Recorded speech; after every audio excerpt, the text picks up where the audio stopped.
আসসালামু আলাইকুম। কেমন আছেন সবাই? আশা করি আপনারা সবাই পরিবার পরিজন নিয়ে ভালো আছেন, সুস্থ আছেন, নিরাপদে আছেন। আমিও আলহামদুলিল্লাহ আমার পরিবারের সবাইকে নিয়ে ভালো আছি। নতুন দিনে নতুন আরেকটি ভিডিও নিয়ে চলে আসলাম আপনাদের মাঝে। আশা করি আজকের ভিডিওটি আপনাদের কাছে ভালো লাগবে। আজকের ভিডিওটি ছাদ থেকে শুরু করে দিয়েছি।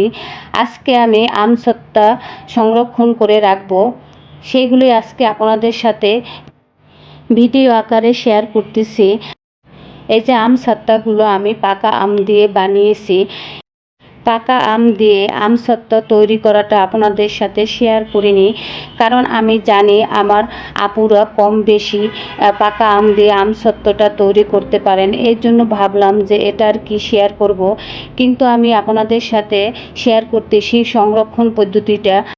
আমার প্রিয় আপুরা আমার চেয়ে অনেক জ্ঞানী, বুদ্ধিমান, তারা সংসার সম্পর্কে অনেক অভিজ্ঞ। এর জন্য আমি যারা নতুন গৃহিণী আছে, নতুন আপুরা আছে, তাদের উদ্দেশ্যে এই ভিডিওটা শেয়ার করতেছি। যারা এই সংরক্ষণ পদ্ধতিটা পারেন তারা প্লিজ দয়া করে স্কিপ করবেন, আর যারা না পারেন তারা আমার এই ভিডিওটি দেখে উপকৃত হতে পারেন। তার জন্য কিন্তু আমি এই সংরক্ষণ পদ্ধতিটা আপনাদের সাথে শেয়ার করতেছি। আমি প্রথমেই এই যে ছাদে চলে এসেছি আমসত্ত্বগুলো নিয়ে। আমসত্ত্বগুলো প্রথমে রোদে দেওয়ার আগে আমি আমসত্ত্বগুলো একটু সরিষার তেল দিয়ে মেখে রোদ্রে দিব। সরিষার তেলটা কিন্তু বেশি পরিমাণে দেওয়া যাবে না, অল্প 1 ফোঁটা 2 ফোঁটা এরকম করে 4-5 ফোঁটা দিয়ে মেখে দিয়ে তারপরে আবার সেম প্রসেসে অন্য একটি পাশেও কিন্তু হাত দিয়ে এইভাবে অল্প পরিমাণে সরিষার তেল দিয়ে হাত দিয়ে মেখে রোদ্রে দিতে হবে। যদি বেশি পরিমাণে দেন তাহলে দেখা যায় আমসত্ত্বার যে একটি টেস্ট ওইটা কিন্তু থাকবে না। এর জন্য কিন্তু আমি এই যে আপনারা দেখতেছেন যে আমসত্ত্বার উপরে কিভাবে তেল দিয়ে নিচ্ছি। আর অবশ্যই কিন্তু সরিষার তেলটা দিবেন। আপনারা অবশ্যই জানেন আচারের জন্য কিন্তু সরিষার তেলটা পারফেক্ট। তারপরে আমি কিন্তু এখন এই যে আমসত্ত্বাগুলো একে একে সবগুলো সরিষার তেল দিয়ে মেখে নিচ্ছি। আর অবশ্যই কিন্তু প্রচুর রৌদ্রের তাপ থাকতে হবে। আমি কিন্তু আজকে মাশাআল্লাহ সূর্যের তাপ প্রচুর, এর জন্য আজকে ভাবলাম যে আমসত্ত্বাগুলো রৌদ্র দিয়ে নেই এবং তারপরে সংরক্ষণ করে রেখে দেব।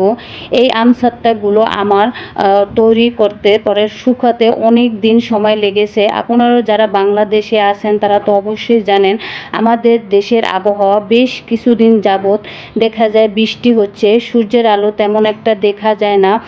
এই অবস্থায়ও কিন্তু আমি এই আমসত্ত্বাগুলো অনেক কষ্ট করে শুকিয়েছি। আর এই যে কালারটা একটু দেখেন যে একটু গাঢ় দেখাচ্ছে, এর কারণ হচ্ছে আমি আমার বাচ্চাদের জন্য এই আমসত্ত্বাগুলো বানিয়েছি। এর জন্য এখানে কিন্তু কোনো ফুড কালার ইউজ করিনি, তারপরে আবার চিনি দেইনি বা বাজার থেকে কিনে আনা কোনো মিঠা ব্যবহার করিনি। এখানে কিন্তু আমি খেজুরের গুড়টা ইউজ করেছি। আমার নিজ হাতে তৈরি করা খেজুরের গুড় আমার বাসায় ছিল। এর জন্য বাচ্চাদের জন্য বানাবো ভাবলাম যে কোনো ফরমালিন দেওয়া জিনিস দিয়ে তৈরি করব না। এর জন্য আমি খেজুরের গুড়টা দিয়ে এই আমসত্ত্বটা তৈরি করেছি। তারপর এই যে দেখেন এই আমসত্ত্বটার কিছু অংশ কিন্তু আমার ছোট ছেলে আরফান খেয়ে ফেলেছে। আমরা যখন বাহিরে সূর্যের আলোতে কোনো জিনিস রোদ্রে দিই তখন কিন্তু বাতাসের মাধ্যমে সেই জিনিসের উপর একটু ময়লা পড়তেই পারে। আমি কিন্তু দেখেন যখন দেখছি ময়লা আছে আমসত্ত্বার উপরে কিছু অল্প পরিমাণে যদি কোনো ময়লা দেখতেছি তখন কিন্তু হাত দিয়ে এগুলো ফেলে দিচ্ছি। তারপরে এখন আমি এগুলো রোদ্রে দিয়ে আবার কিন্তু যখন 2-3 ঘন্টা পরে আবার এগুলো উল্টিয়ে দিব। তারপর এই যে দেখেন আমার ছোট ছেলেটা কিন্তু আমার পাশেই বসে আছে। আর আমার ছেলেটা সবসময় আমার সাথে সাথে থাকে। ওর একমাত্র খেলার সাথী হচ্ছি আমি, আর বন্ধুও হচ্ছি আমি। সবসময় আমার ছোট বাবাটা আমার সাথে সাথেই থাকে। আপনারা অবশ্যই ভিডিওতে দেখতেছেন ওর পা দেখাচ্ছে। তারপরে এই যে আমি আমসত্ত্বা রৌদ্রে দিচ্ছি আর ও এখানে দুষ্টামি করতেছে। আমার ছাদ বাগানে পেয়ারা গাছে পেয়ারা হচ্ছে, ও এই পেয়ারাটার সাথে খেলতেছে। একটু আপনাদের সাথে শেয়ার করলাম, আপনাদের ভালো লাগবে। এই যে দেখেন আমার বাবাটা কিন্তু সব সময় আমার পাশে পাশে থাকে। তারপরে চলে আসলাম আবার আমসত্ত্বাগুলো উল্টিয়ে দেওয়ার জন্য। এই যে আমি এখন আমসত্ত্বাগুলো একে একে উল্টিয়ে দিব। এর মাঝখানে কিন্তু আমি অফ ক্যামেরায় আমসত্ত্বাগুলো ৩-৪ বার উল্টিয়ে উল্টিয়ে দিয়েছি। এখন বিকেলের দিকে এসেছি, আমসত্ত্বাগুলো উল্টিয়ে দিচ্ছি আর দেখতেছি যে ভালোভাবে শুকিয়েছে কিনা। এই যে আমার আমসত্ত্বাগুলো শুকিয়ে গিয়েছে। আমসত্ত্বাগুলো যখন শুকাবে তখন আপনি কিভাবে বুঝবেন? হাতে নিলেই বোঝা যাবে যে আমসত্ত্বাগুলো কিন্তু ভারী লাগবে না, হালকা লাগবে। তখনই বুঝতে পারবেন যে আমসত্ত্বাগুলো শুকিয়ে গিয়েছে। এই যে আমার আমসত্ত্বাগুলো শুকিয়ে গিয়েছে, আপনাদের সাথে শেয়ার করতেছি। এখন আমি বাসায় নিয়ে আমসত্ত্বাগুলো কেটে পিস পিস করে তারপর রেখে দেব, কেননা বাচ্চারা খাবে। এর জন্য ওদেরকে একটু দেখা যায় চকলেট আকারে বা সাইজ করে কেটে রাখলে ওরা খেতে মজা পাবে, বা দেখা যায় ওদের চোখে ভালো লাগলে ওরা আনন্দ সহকারে খাবে। এর জন্য এখন আমসত্ত্বাগুলো আমি পিস পিস করে কেটে নিব। এইভাবে সব আমসত্ত্বাগুলো এইভাবে ছুরি দিয়ে পিস পিস করে কেটে নিয়ে তারপর আমি সংরক্ষণ করে রাখবো। আপনারা যারা এই মুহূর্তে আমার ভিডিওটির সাথে আছেন, একটি লাইক দিতে ভুলে গিয়েছেন, প্লিজ একটি লাইক দিয়ে আমার ভিডিওটি কন্টিনিউ করবেন। আপনার একটি লাইক আমার কাছে অনেক মূল্যবান।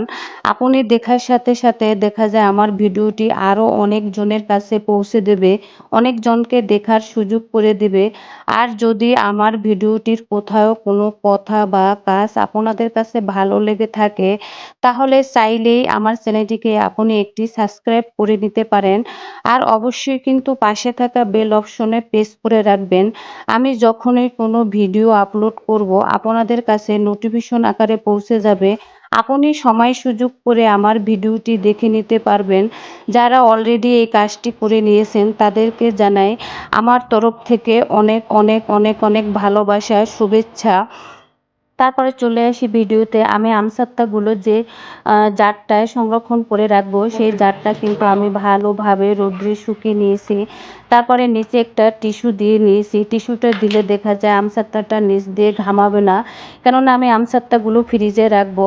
এইভাবে যদি আপনারা আমসত্ত্বাগুলো সংরক্ষণ করে রাখেন একটি জারে টিস্যু দিয়ে, তারপরে নর্মাল ফ্রিজেও রাখতে পারেন, বাহিরেও রাখতে পারেন, সমস্যা নেই।